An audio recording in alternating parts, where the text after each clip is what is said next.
tienes mi cariño, mas yo no tengo nada. Por eso ahora llora mi alma. Desde que hablé contigo, estoy enamorado. Por eso vivo desesperado. Soy el que sufre por tu amor, el que piensa en ti, Leonor, y quisiera convencerte.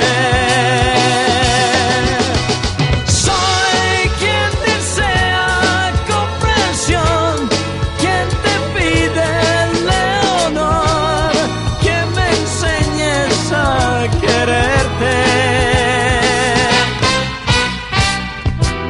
Sería extraordinario hacer crecer la hierba de tu cariño, que es como piedra, y descubrir de pronto la luz de las estrellas y un cielo limpio sin nubes negras. Soy